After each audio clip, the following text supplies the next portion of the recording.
If you're a real estate agent and you're tired of cold calling, door knocking, and spending money on ads, then subscribe to this podcast. We discuss leveraging the power of YouTube for your real estate business and how these strategies earned us over $1 million in GCI our first year in real estate. My name is Levi Lascsak and my partner is Travis Plumb. Let's get started.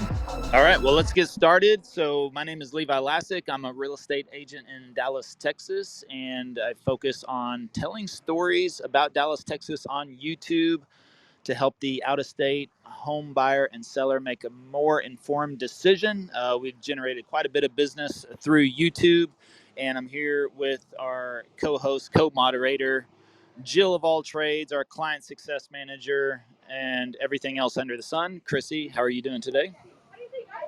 I'm good. With an introduction like that, I feel really good today. All right, there you go. All right, so this is an open conversation. If anybody has any questions, feel free to go ahead and come up, raise your hand. We'll do our best to bring you up on stage. Sometimes we have a little bit of issues with that, but otherwise, this is where we discuss all things YouTube and real estate, and even sometimes just video in general for real estate. So. But I will say most of our experience lies in YouTube. But we have been venturing off into a couple of the other platforms, dabbling on some things here or there. But other than that, we will kick it off. Out of seat, nobody has any questions right now, so we'll kick off with the subject of the day or the topic of the day. Chrissy, what do you see coming up recently as far as something that people are asking about frequently? Yeah, I think I'm getting a lot of questions around just like formatting the different categories of videos that we do. That's probably the number one question I get when I talk to people on video editing calls is just where do we start in terms of topic? So maybe you want to just discuss maybe the different types of videos that we do in the categories and kind of what that entails with each type.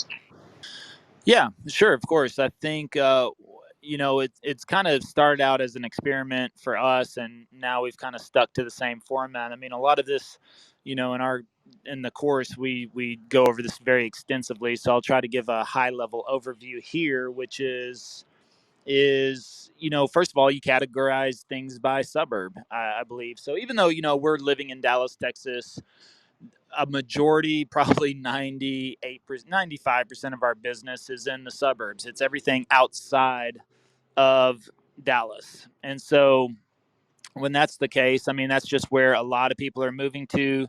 That's where a lot of families are moving to. And, that's just where we get a majority of the business and people asking about those questions. So you can categorize by suburb, first of all, really, because that's also going to be one of your major drivers. Even though Dallas is the main attractor, a lot of people, especially coming from other areas, are not necessarily familiar with every single suburb. So, Dallas is the main draw. That's probably the first spot where they're going to start searching and looking. And then from there, they will venture off. So, I mean, one way is to just look at the channel, our channel. You can see playlist just because we do break up by some of the most popular suburbs per playlist. And so that makes it easier for people to find that information. Or, the great thing about a playlist is if somebody clicks on one of your playlists on your channel, then that's all the videos they are going to get shown. It'll play one video after the other. So basically a continuous stream that cuts down on distraction or even other people's videos to be recommended. And that's the cool thing about YouTube, is that YouTube has one of the best recommendation systems out there. And so if somebody watches one of your videos, usually longer than 30%, 40%, 50%, that's going to trigger YouTube to recommend more of your content to them over and over and over again. Now, the other aspect of that is that also triggers YouTube to recommend other people's videos on top of that. So either related to the same suburb or where based on people's viewing habits where they might go after that. So even though they watch a video on Frisco, I mean, a lot of people may just jump over to Plano after that. And if YouTube sees that, they're going to start recommending Plano videos. Now, the more videos you have on a suburb, the more opportunity you're going to have for your videos to get recommended. So So first of all, I would break it down by suburb. And that's something we always talk about with people is, list out all the suburbs, or at least all the suburbs that you want to work. I don't recommend making content on anything that you don't want to work, because then you're going to get stuck driving to places you don't want to drive, or working in areas you don't want to work. So make content on where you want to focus and where you want to attract those clients. Now, from there, then as many videos as possible as you can do on that particular suburb. So, I mean, the more you try to saturate something with your own content, then the more chances that gives you to be found everywhere, or there for that video. So, if you really want to focus in on one particular suburb, my recommendation is always just make as many videos as possible. Now, something else with starting out is, if the format we usually give to people is 3 to 4 videos per suburb. Now, if you make those and you start to publish, let's say 3 videos on Frisco, and then you do 3 videos on Plano, then you do 3 videos on Prosper, and then you just move down the list, maybe for your top 10 suburbs, well, that gives you your first 30 videos, right there. But what that also does is that allows you to see, a lot of times our perception is that, well, I believe this is the most popular suburb. Let's say Frisco is the most popular suburb, but for us, actually, Plano is a bigger driver and a bigger search term that drives traffic to our channel.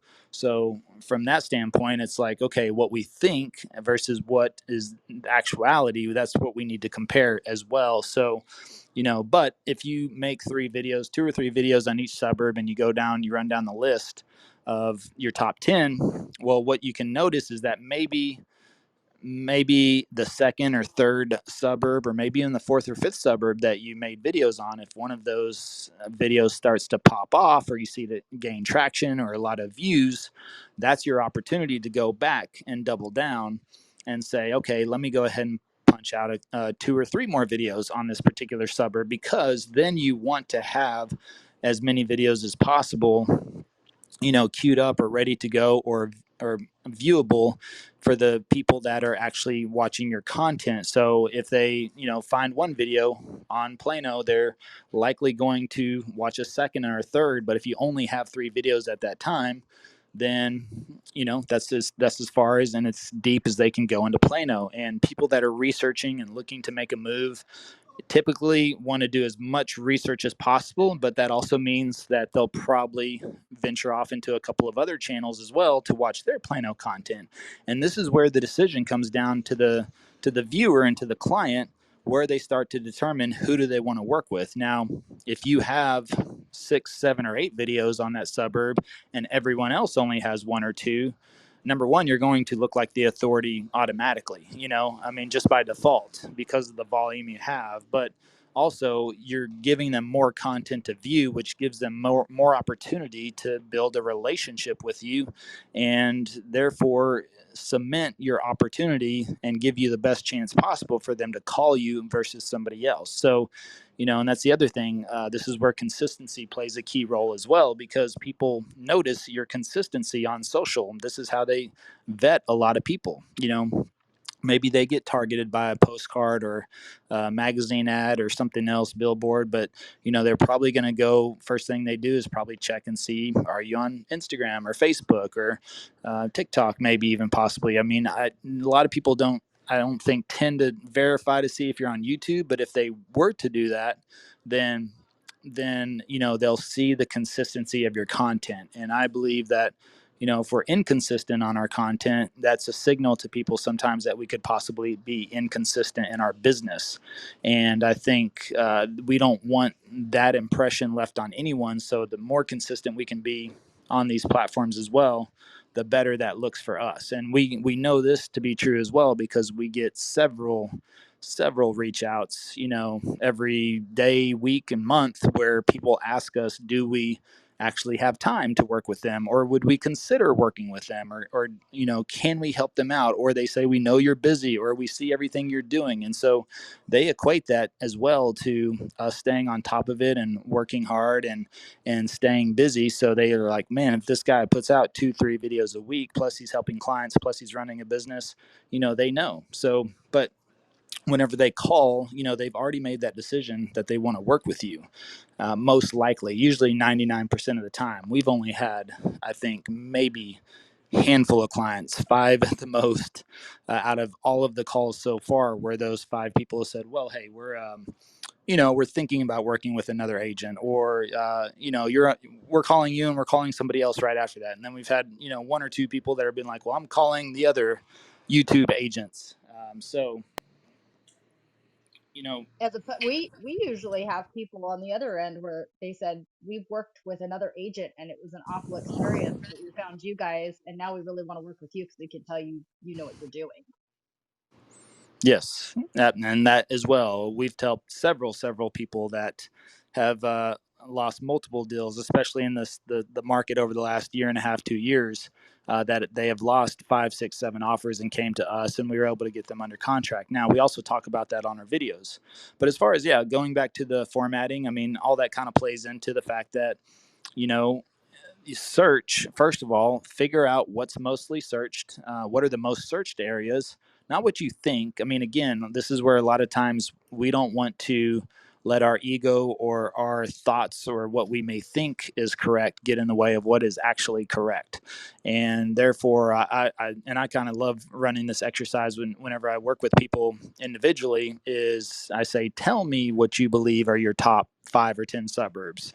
And whenever we actually look at search results, sometimes there's just a couple of them backwards. So what we think sometimes could be the major driver to our city or our area is not necessarily the case on search. So now, if that's your favorite area, or you live in that area and that's what you want to focus on first, you can do that. That is at your discretion.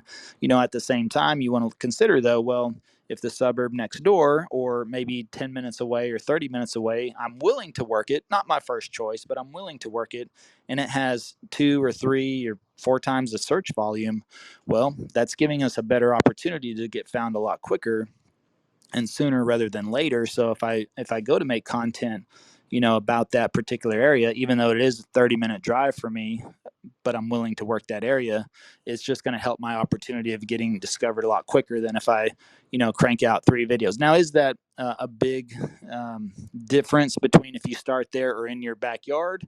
Maybe not, but at the same time, it's one of those things where I just like to go where the results are, and follow the path of least resistance there. Now, some may say, well, the path of least resistance is making videos in my own backyard, so I don't have to drive 30 minutes, which that's a considerable, conversation as well, and that makes sense. So if it's easier to go ahead and knock out 3 videos immediately in your backyard that you don't have to drive, and you really feel super comfortable about talking about those areas, well, then do that. Again, everything that we talk about is just guidelines, really. I mean, it's a matter of, ultimately, everybody's going to experiment with their own channel. I mean, we're still experimenting to this day. We're still looking at different things that we think may work, may not work, and we're giving them time, and again, experimenting with different things. Now, it's a lot easier also as well when you have more of an established audience, and you're able to really see how things happen quickly in the beginning when you have a less of an established audience. Then from that standpoint, it's sometimes it's harder to determine what is going to work immediately or not. So again, just different factors to consider, think about, and ultimately, we use the search as a guideline, but it's your business and your channel, and so you determine what you want to focus on. Where do you want to do that first? But if you make a couple of videos amongst your top 5 to 10 suburbs and something takes off, that's really the best indicator, because despite of search or our gut feeling, if we kind of spread it out amongst the top suburbs or so, then then the audience may tell us otherwise. The algorithm may tell us otherwise. Maybe YouTube picks up a video that is not the most searched or is not in your backyard, but you happen to hit that suburb, and that becomes one of the most popular videos for you or the areas.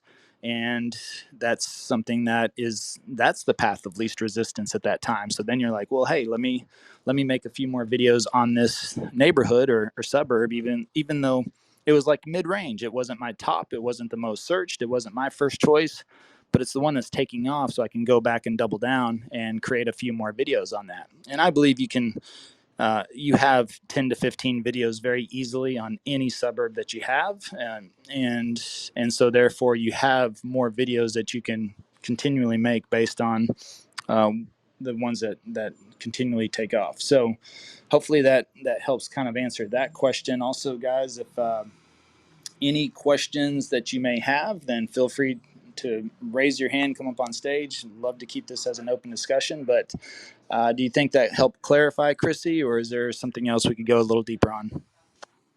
Yeah, for sure. And another good question that I get when people especially come in on the video editing side is they say, why not like interview business owners or, review restaurants or something like that? Because that typically comes to mind. I want to say with almost every person I've talked to, that's been a suggestion from their end, but we don't recommend that, and maybe explain why we don't. Yeah, of course. So, I mean, I don't know. I think mainly because I can't I can't control a business owner. There's a lot of people out there that are just not that interesting. Was what it comes down to. I mean, they're not that interesting. They also, you'd be surprised. People will say they're comfortable or they're willing to do an interview or get on camera, but whenever you try to do that, then it becomes an issue. You run into opportunities of multiple takes or coordination. Then you have to coordinate. Okay, well, we're going to do it today at this time. I mean, just involving another person in general is always going to just add another level of complication on it. So, I mean, again, your channel, you can do what you want. I don't think I've ever seen a restaurant owner video gain any traction on YouTube. Definitely hasn't gone viral. I mean, definitely hasn't, from what I understand, generated a lot of business for anybody. I know a lot of agents that have done that before, and whenever I ask them, they can't pinpoint any particular amount of business that's generated. And if you ever watch any of them, which I've watched several of them, not that interesting, right? And so I think when people are moving to an area, the least of their concern is something about a restaurant or a local business. I mean, I think they'll figure out that on their own. I think what's really more interesting is whenever you're highlighting that neighborhood and you tell somebody, now there's this amazing coffee shop here or this amazing restaurant. Here's what I absolutely love about it. It's got the best burger, the best fries, the best spaghetti, the best whatever pizza, and you should talk to Fred or Betty Joe. They're the owner of this place. I know them. They're amazing. When you come in, they will treat you like your family.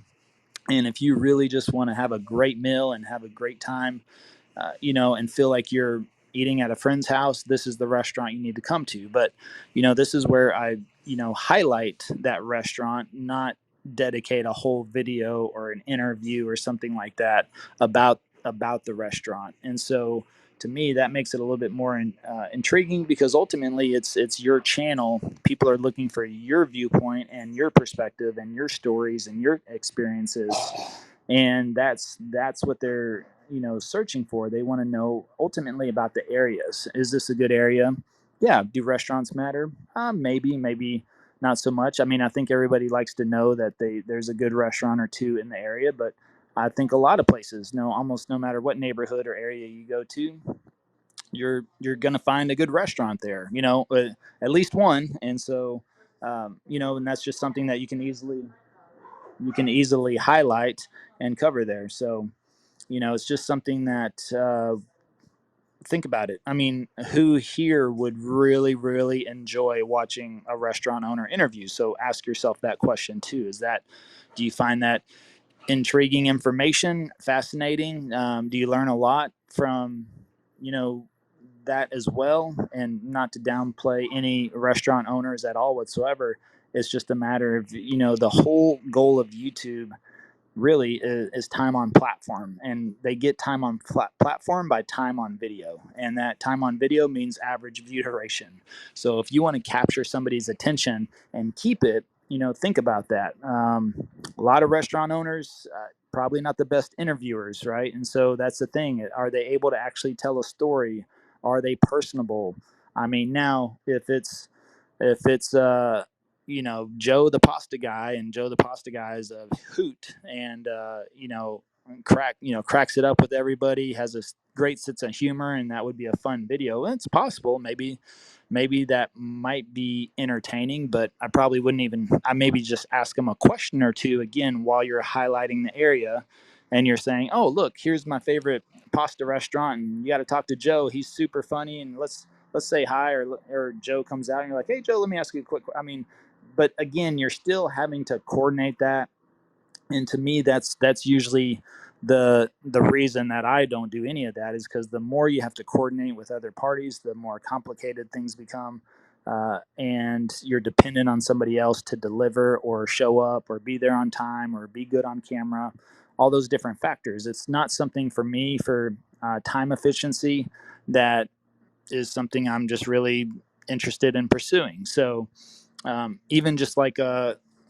with working with builders and coordinating, I mean, there's a level of coordination that goes to that. Now, uh, I think that's a little bit easier to do that. But again, if you go to tour like a model home or a builder home or something like that, it's just extra additional layers you got to plan for and coordinate and do things like that. So for us, that's the reason I stayed away from it. Never really seen it have a lot of views, never heard of it really generating a lot of business for people. And I think it's just better to coordinate or incorporate this. And this is something we talk about all the time, is incorporate versus dedicate. Same thing with like your personality. This is the big reason why we encourage people not to make, day in the life of a real estate agent, or how to pass the real estate exam, and just throw that on your channel. First of all, it's a completely different audience. I think you'll really confuse people if you start incorporating real estate agent information on there. But, the audience, I believe, knows I like Americano coffees because I mention it, I incorporate it. I don't dedicate a whole video on my love for Americano coffees, and I love whenever I'm out in these different communities and neighborhoods, stopping by the little mom and pop shop and getting one. But usually what I do is I'll go in, order it, get it, and whenever I'm leaving that place, I took a little video on the inside, I took a little video of the outside, and then as I'm walking out of it, that's a great little shot, like walking out of the coffee shop and saying, "Oh, by the way, I just stopped here at Elephant Coffee, and I tell you what, it's great coffee. Cool guy, cool girl owns this business, and they're really neat. But I tell you what, they got some of the best coffee here in this neighborhood. Should definitely check them out. And as you can see, I got my Americano coffee.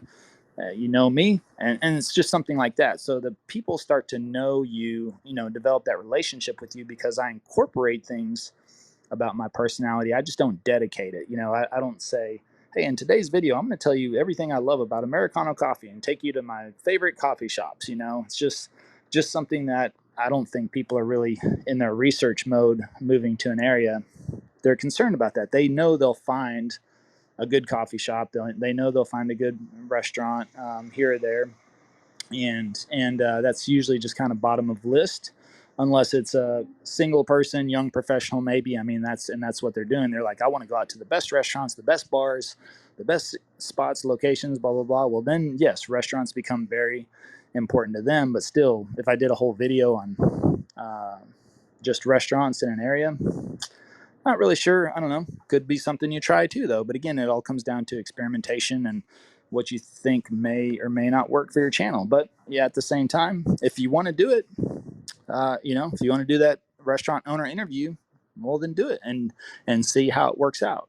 It might be easier to do later rather than sooner, because again, things are a lot easier to test usually when you have a more of an established audience. So it just really depends on your situation. What do you want to do, and is that something you want to give it a try? And if you feel maybe you want to have a restaurant owner interview channel only, I don't know, so something to work on. And, I don't want to discourage anybody from doing anything that they want to do. But at the same time, I think there comes a point where you have to, you can test, you can experiment, and you can figure out what's going to work best for you. And if it doesn't work, then you also have to let it go. At least it's ideal. It's ideal to let it go, because you don't want to continue to do things that don't necessarily work for you. So Yeah, well, and I just to add to that too, it comes down to niching. And I mean, you think of some of the, I always love to go back to whenever I'm doing research for the channel, I'm trying to come up with content ideas. I love to go to HGTV, and we talk about that all the time, but look at some of their top shows. And, even when they go in and they do talk to like Magnolia. What's I don't know what their latest show is, but Fixer Upper is one of my favorite shows. And going back to them, sometimes they would go into some of the antique shops and they'd talk to the antique owners, but it's literally a 2-minute segment. It all comes back to what they're actually working on, and that's the house that they're fixing and flipping. And so if you're going to do that, it goes back to what Levi was saying before: incorporate it, don't dedicate a whole video to it. Gordon Ramsay, I don't know if any of you have ever seen Uncharted. That's another really fun show to watch. But again, he talks to people and gets their personal stories when he's out in the wilderness. But ultimately, the whole topic is about food, because that's what people are coming to him about. They want to see him create an amazing recipe. They don't really care about, the individual stories. That's just kind of icing on the cake. So I feel like if you're going to do that and you want to incorporate a restaurant, have it somehow tie back into real estate, because that's what people are coming to you for. And you run the risk of, if you do these restaurant interviews and the business interviews, you run the risk of turning your audience off if they're looking for real estate and they're looking for moving information, and they find that you're doing more of like the restaurant and the business highlighting, because ultimately that's not what they're looking for. So they could be even turned off to your channel and not come back. So I think you probably need to really niche down on the YouTube channel, and the most successful YouTube channels do niche down to a central topic. And then I would probably either create another channel for that, or maybe incorporate some short clips of something like that on your Instagram and stories or something like that. But for YouTube, it's really better to niche down and focus in. yeah, I think that's a great point. You think about those shows whenever they talk to a business owner, or they're in the antique shop, maybe they ask like one question, and that's what's actually makes it in there, right? They're asking about the history of a antique piece, or where it came from, or something like that. So that could be something to incorporate. Maybe you do interview the restaurant owner, but you only end up using one question from it in your overall video. Now, again, that will add another 20-30 minutes, however long that takes, to your day. But that's something you got to ask to do. Last Saturday I went out and shot 4 neighborhood vlogs, within about a 4 to 5 hour window. And then the next day I recorded 4 office videos. So within 2 days I had my 8 videos for the month, in a 2-day time frame. And for me, those neighborhood vlogs, to go out and knock them out within about a 1 hour time frame each, is just because it's me. I know my system. I know my way around. I know exactly what I want to do, what I want to incorporate, and it just makes it super easy. If I incorporate any other person in there, then that just leads to possibility of delays or extensions of time and things like that. So maybe I could have only done 2 videos instead of 4. So also it's about, efficiency, and what are you, what are you trying to accomplish? As so we're going to start doing live videos each week. I say each week, and we'll have to miss one next week already because of travel schedule. But you know, I only have 2 more trips, and then that's it. We're going to really hunker down, but, get back into doing that live once a week. We're starting to really see a lot of good interaction on our live videos. And I mean, this last one we had over 600 people on it, and over 100 questions on the chat. And I was only, and that was after an hour. And so you think about that, if you struggle for content as well, if you start doing lives and do a subject on there, you could actually make an hour video. And the thing is like, even though we were talking, every single question that was asked, spurred a talking point for 2 to 3 minutes or 2 to 4 minutes or 2 to 5 minutes, depending on how long winded you are. And, the next thing you know, it's like an hour. And we actually had a hard stop. So I had to cut it off right at 1 hour, but we still had probably 20 to 30 questions unanswered, which I felt terrible about. But I had no choice because I had another call coming up after that. So, live videos are a great way now to incorporate that into your channel. Especially, again, people are asking the questions and it's a great way to highlight them. We're using StreamYard now to do that, where you can actually bring their comments up on the screen. Really gives people a sense of, feeling important and involved and a part of the conversation. So that's really cool. And so we're seeing some really, really good traction. Plus that live video last week, I mean, I think it's close to a week old. It might be up to 3,000 views now. So even after, we had 600 people come through that live stream, it's already hit another 2,400, 2,500 after the fact. And that's an hour-long video now. So, but people that are researching are going to go on there and say, oh, look at all these other people looking to move to the area, and the questions they're asking, which are the same questions I have, and I'm getting those answers. And so, they're more likely to sit there and watch that whole channel because it's very value driven, and they're getting their questions answered. And so that's just something that really I think is resonating, at least with our audience. Now we've waited, well over a year to do that, and I think that also helps as well to establish audience. But if you're trying to establish an audience, something you should probably experiment with as soon as possible, because I know YouTube is really promoting lives a lot more now, and so it might help push your content out more, get it recognized a little bit more. But what I do recommend is that you make a thumbnail that is like a video topic. And so at least have a subject to start out with that subject. And then, as the audience starts to ask questions, that's where you can lead that video into, is, more of that question and answer format, but at least get the conversation started. And that I think is really helps with the live videos. So, all right. Well, if anybody has any questions, feel free to come up. You're going to say something, Chrissy? Oh, I was just reiterating the fact that that was an awesome comment. But yes, I mean, what other thing we could say too is, what can people do if they're struggling to find time to do video? What are some recommendations that you have to kind of make time for video in their schedule? Well, I think you do whatever it takes. You do whatever it takes to make time to, make time for video. So it's one of those things where, well, kind of like what I just mentioned, if I take 1 week in a month and I record 4 videos on a Saturday, 4 videos on a Sunday, I'm good for the month. If I do a live once a week, I now have 3 videos a week for the whole month, right? Now the live does take scheduling. I mean, it's ideal to have it the same time each week, and get that on a schedule as best as you can. But otherwise, scheduled out for the next month, but also this weekend. And instead of waiting a month for my next batch, I actually plan to go out this weekend and go ahead and record the next 8 videos. And that's just going to stack me up further even more. And that is just staying on top of it. So really, batch recording is one of the easiest ways to do things and to give yourself some relief. And I tell you what, nothing like that feels better to take a day or 2 days and just record as much as possible. And then you're next thing you know, you're like, oh, I've got a month's worth of content or a month and a half. And nothing will ease your mind a lot better if you dedicate that time, or you block out an afternoon every single week. And if you record 4 videos in that afternoon, well, now you've got your next 2 weeks worth of content. But if you do that every single week, you're going to be stacked out on content for quite some time.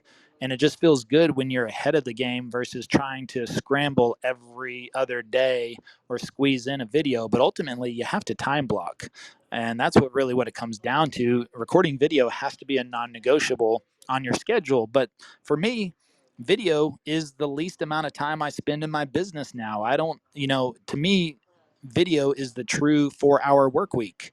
And I spend about 4 hours or less each week, making videos. And that drives, think about that. Think about how much business and that we've generated, and to build a team and to help agents grow their business. And everything that we've been able to accomplish was from the fact of making a video, taking the time to make that video, understand what's working, what's not working, and just continually staying consistent. It's the content is king, but consistency is queen. And you can make the content, but if you're not consistent, it probably won't turn into much. So for us, everything that we have and have been able to provide to ourselves and to others and to build and continue to grow is from the fact that we make video. That's where it's all come from. So what could your business be? What could it turn into if you have become this successful so far and you haven't done video? Imagine if you incorporate video, what your business could be after that. Or maybe you're just starting out and you're struggling with all these other methods that are challenging, the cold calling and the door knocking, and you'd have an extremely limited budget or no budget to spend on advertising. Well, video is one of the most cost effective and effective ways to get your message out there as quickly as possible. And you have distribution for free as well on these social platforms, but you have to understand the platforms and how to use them to your advantage, and how you can maximize those to get the most out of that free exposure. So it is all possible and it all can be done. And so it has to become a non-negotiable. It has to become part of your schedule, whether that's one day a month, one day a week, I don't know, every other week, whatever it is. Find what's going to fit in your schedule. If you do absolutely nothing on Tuesday afternoons, or you feel like you never have clients you're working with or showing or doing anything on Tuesday afternoon, that's the best time to block out. Then if you have a weekend, or maybe it's the first weekend of each month, maybe it's not a good weekend, maybe it's the first Monday or Tuesday of each month, just whatever schedule works for you. You have to find that time to block it out and make it an appointment. And I've never had a single person, if I blocked out Thursdays, I was doing Thursday afternoons was my content. Um, and if somebody asked me to have a meeting or talk or meet or something like that on Thursday afternoon, I simply said, well, I'm actually already booked, but I have some time Wednesday afternoon or Friday morning. Would either of those work? Never had anybody say, Levi, I can't do business with you because you can't meet on Thursday afternoon, So I don't tell them, I don't say, well, I'm filming that day, or I have video, or I just say, look, I already have an appointment that day. They're going to assume it's with the client. And so I just let them know, I already have an appointment on Thursday, so I can't meet then. And, are you available Wednesday afternoon or Friday morning? Give them two other options. And again, they're always like, oh yeah, sure, no problem. Never, ever had a single person say, well, sorry, if it's Thursday or nothing, uh, I, that's it. This is your only chance to work with me. They're very understanding. They understand you're busy. They expect that. I mean, I think people are, when somebody says, oh, any day, anytime. Nope, my schedule's wide open. I mean, I think that's where people go, is this person really even that busy? So, just think about that. But anyways, let's. What's up, Brock? How you doing, my man? Levi, I'm doing great. Thanks so much, Chrissy, for bringing me up. Levi, I always appreciate all the value and stuff that you threw out here. Quick question for you. You and I have talked before also, but I'm new down here to Tampa, and I'd be curious to. I mean, when I've watched your videos, you're giving out information and value to your subscribers on YouTube. The area. What would you suggest to somebody? And this would work for new agents that don't necessarily know the market but know the area. I don't know either one, so I'd love to get some tips from you on what you think, what value I could bring prospective people moving to the Tampa area, even though I don't have necessarily the market knowledge to where I could rattle off something for 5 or 10 minutes. and would just love to get perspective on any ideas that you might have for me, just since I don't know the area or the market here as well as I know my other market back home. Yeah, great question, Brock. So document everything. Think about it. You just went through what all your people are about to go through. So, have you been documenting, first of all, how'd you move? Let me see where you came from. Yeah, Nebraska, right? So, Yep. yeah. So first of all, what'd you do? Did you hire a moving truck? Did you hire a moving company? Did somebody pack your stuff? Did you pack your own stuff? Did you, so that really is a video in itself, is like how I moved from out of state, how I moved from Nebraska to Florida. Then you have Nebraska versus Florida.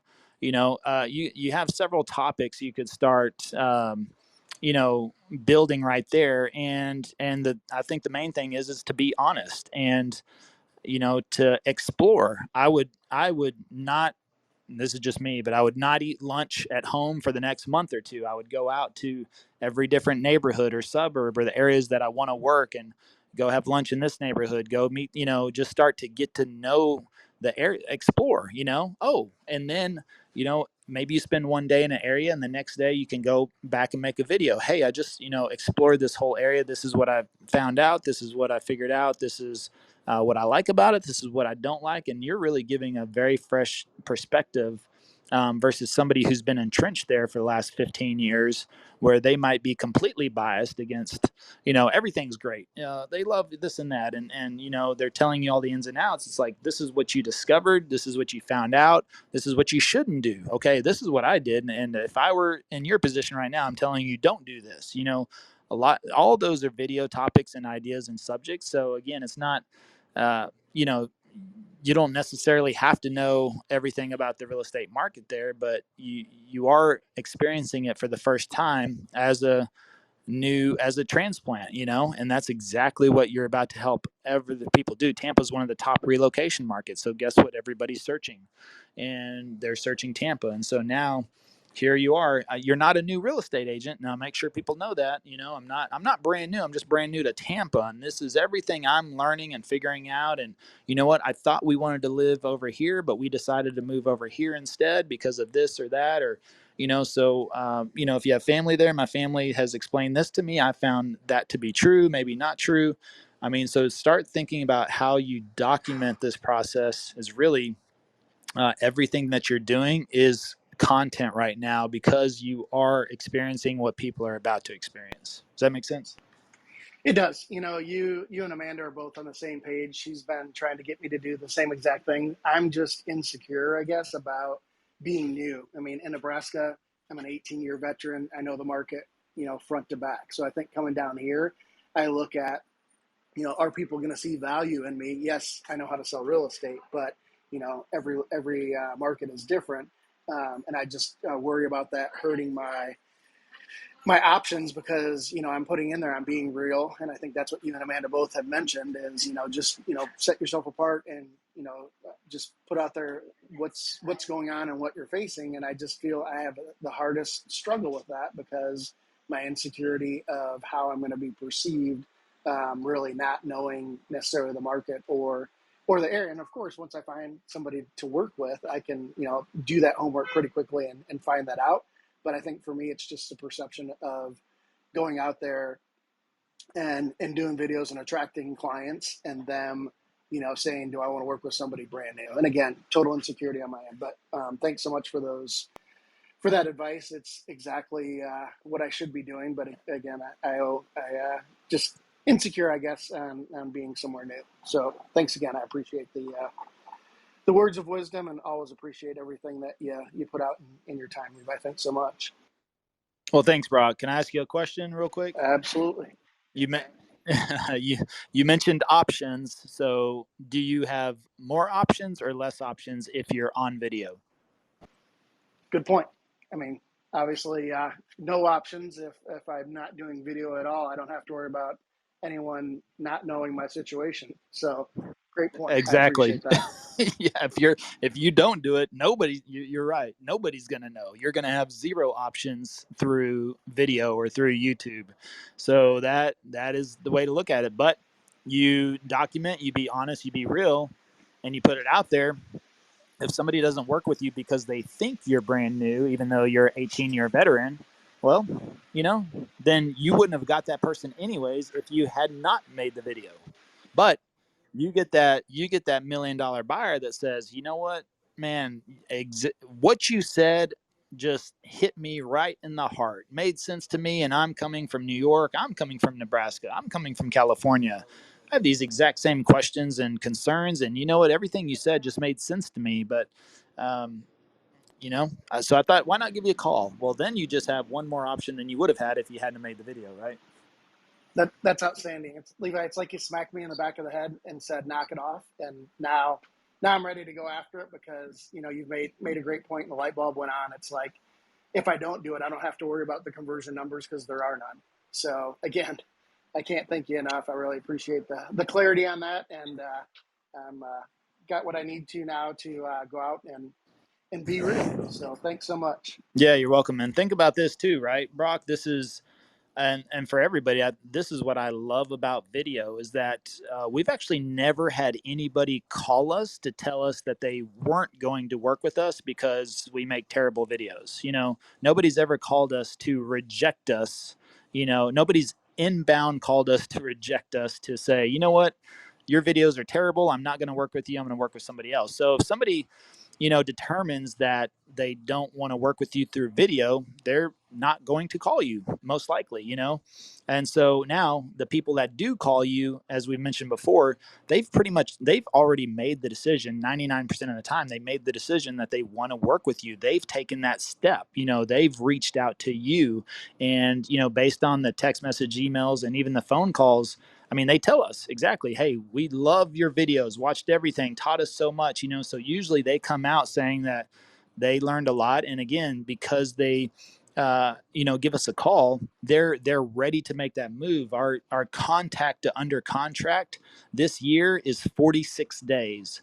So with our clients right now, for the first time somebody reaches out to them to getting under contract, we're averaging 46 days. So that's how intentional they are from video, because they are watching. And I just had this come in yesterday. Somebody told us, they're like, we've been watching your content for the last year and have just been sitting back waiting to make our move. Now we're ready. And they called us, and they already went under contract less than 7 days. And so from calling us, but the thing is like, if we would have tried to capture their information, a year ago and continually marketed to them, who knows what could have happened, over the next year. But the thing is that with the video, once they get wrapped up in that and they start consuming your content and find value in the content, that's what we find over and over again, is that people actually wait until they're in the buying process and the decision-making process, and they have full intention to make moves. Then that's whenever they reach out to us. And for us, it moves very quickly because they've made that decision. And there's, again, I think we've had 5 people out of the hundreds and hundreds and hundreds and hundreds of, actually we're well over 1,000 leads. I haven't done the exact total, but since we started, well over 1,000 leads coming in from the channel. I probably had 5 people total that have said, you know what, I'm considering you versus somebody, another real estate agent. And usually we still been able to, have a good conversation with them, and they end up working with us. But otherwise, they're calling in and they've made that decision as to where nobody's ever called us. Now, we've gotten a few comments on the channel, of course. We've gotten a few comments on videos, interestingly enough. But again, those people are gone by the next day, and nobody's ever left us a comment to say, you know what, you're terrible, we're not going to work with you or anything like that. It's usually just random weird stuff, but, no big deal. But again, that's the thing, is that you have a zero chance. If you don't put out any video, you have a 0 chance of attracting anybody through video. And again, how many people do you need to change your business? Not everybody has to do the volume we're doing through the channel. If you generate an extra 2 transactions a month from YouTube, that can change a lot of people's business. That can put food on the table for a lot of people. So, especially if you look at an average, let's say the price point is even, 300,000, possibly $9,000 commission, 2 transactions a month, 18,000 in commissions, that opportunity. If that's all your YouTube channel generated for you, would that be worth it? And I think those are the questions that we need to look at and ask ourselves is, what do I want to accomplish? Our goal of the channel was just, can we make the phone ring, period. We weren't really, it wasn't about a subscriber count or vanity metrics, as they say. It was just like, how quickly can we actually get the phone to ring? And I've shared this story several times, but we got our first call right at 30 days with only 48 subscribers, and that was $1 million buyer. That was their budget. And what they didn't say is, they didn't say, hey, Levi, you only have 48 subscribers, or hey, Levi, how long have you been in real estate, or what are your production levels, or what brokerage are you with? They didn't ask any of those questions. He said, and I remember specifically to this day, he said, hey, that video that you put out on that particular neighborhood is the exact neighborhood that my wife and I want to move to. So we found the video very helpful. So we thought, why not give you a call? And so $1 million buyer, 48 subscribers, brand new channel, and that was the first call. And it was, that's what made me go, okay, all right, we got something here. And that's what made me realize too, that we had, a value-driven content there, that if people find that beneficial, they'll reach out and call you. But the great thing about having more and more videos on that suburb or that neighborhood is that they can watch multiple videos, and just the more content people consume, the more they fall in love with you, the more they want to do business with you. It's the whole reason why, you watch Friends or Seinfeld or the, Modern Family, whatever show you're watching these days. There's multiple personalities on that TV show because everybody relates like with a different personality. But then also, this episodes come out every single week, and then there's seasons, and ultimately, by the time, usually people get wrapped into a series within 1 to 3 episodes. And how many times have you watched one episode and been like, oh, I don't know if this show is going to be for me. And then you watch a second or third episode, and then all of a sudden you get hooked, and you're like, oh, now I have to see the 4th and the 5th episode. And then next thing you know, season 1 is done. And then you're like, oh, I can't wait for season 2. Or if season 2 is already out, then you watch that. But then you start to relate. And the thing is that, for people that watch Friends, it was funny. I was with my brother a couple of days ago, and my brother, he's almost 50 years old. And I've found out, didn't know this before, like Friends is his favorite show of all time, like sitcom. And he's just like, oh yeah, it's hilarious. He's like, hated the first episode, but then I got wrapped into it, and he's like, now he's watched the entire series 3 times. But people relate, and people will say, "Oh, you're kind of like Joey, or you're kind of like Rachel, or I'm Ross," or people, they start to identify themselves as characters. Why? Because the content is there for people to watch over and over and over again. So the more content we have out there, video is one of the most powerful forms of content to develop that relationship. I mean, people say all the time that real estate's a relationship business. Well, video, people come to us with the relationship already established. That's the power of video, is people come to us, they already feel like they know us, they already want to work with us, and the relationship is already there. Yep. And Levi, I'd further say that's evidenced by your bottom of funnel. I mean, if you're converting at, what'd you say, 45 or 47 days from contact to contract, that's amazing. Yeah, absolutely. Well, and our conversion rate too is, last time I checked this year, is a 17%, which is phenomenal. I mean, think about that. If you could close close to 1 out of the 5 people you talk to.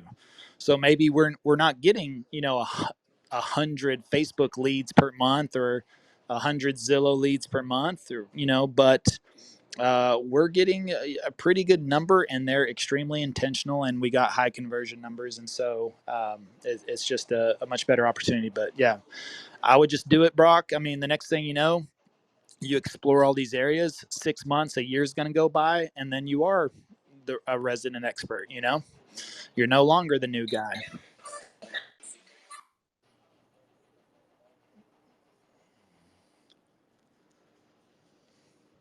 But also think about this. We don't talk about this really at all. But Brock, you have a family, right? Kids? I do 3. Yeah. It's funny. It's for those that don't know Alex Hermosi, Alex Hermosi is a tremendous business owner. The guy's only 32 years old right now, but built $100 million business. But he's been working his ass off since he was 22. And the thing is he just got on social media in the last 6 months or so, and already has over 1 million followers across a couple of the platforms, over 300,000 I think just on YouTube. But all he does is talk about business. Now, he built a business for the last 10 years before he ever got on social. But now he says his biggest regret is not documenting that sooner. He goes, could you imagine if Jeff Bezos had a vlog, an Amazon vlog started in 1999? Could you imagine if, you know, Elon Musk had a SpaceX, or a Tesla vlog that he was just kind of documenting his process as he built these businesses? And that's what Alex talks about now. He's like, now he's going over all the lessons he learned from the last 10 years, but he has, pretty much zero documentation for that. But also he's like, this is stuff that my kids and grandkids, will be able to see. Can you imagine that, Brock, just from a legacy perspective, that this is where your kids and your grandkids that, think of your grandkids or your great grandchildren that don't know you as Brock right now. They don't know you as Brock moving to Tampa, and you'll tell those stories in the future. But what a tremendous opportunity for them to go back and say, oh, here you are 30 years ago. Look at cute little young Brock. There he is, just moving to Tampa, exploring the area, documenting everything. And then they can go back and they can explore and see how much the area has changed. And they venture through that in their own eyes, versus here's what my dad did or my grandpa did, 30 years ago. Imagine that just from a legacy perspective. I think that's pretty cool too. Absolutely. That's phenomenal. I wish I had done it, but it's definitely early enough now. I might have missed the first month, but like you said, I think that's amazing content idea, and not just content idea. Just from a family perspective, I mean, that shines a light on something that I think we always wish we would have documented those milestone moments and those heartfelt things in our lives earlier on, and that definitely gets me to think a little bit more on putting the family stuff in there as well. So again, thanks so much for such a great idea and kind of putting me down both the personal and the business route of video. Yes, sir. All right, guys. Well, I think I think we'll wrap it up for today. I don't see any other questions. So appreciate everyone joining us today on this episode of YouTube for Real Estate. So we appreciate you. Thanks for coming up, Brock. Thanks for asking some questions and extending the conversation there. Again, we will see you guys. Let's see. Well, we have an event next week. I'm not sure if we'll be on next week, but should be back. Well, we have an event the week after that too. So anyways, that should be it for the rest of a while. But anyways, we'll let you know. We'll publish and schedule in here accordingly. But until next time, well, thanks for joining us. Thank you for joining us on today's podcast. If you're interested in partnering with us to access our YouTube course and coaching all for free, schedule a call at 5starstrategycall.com.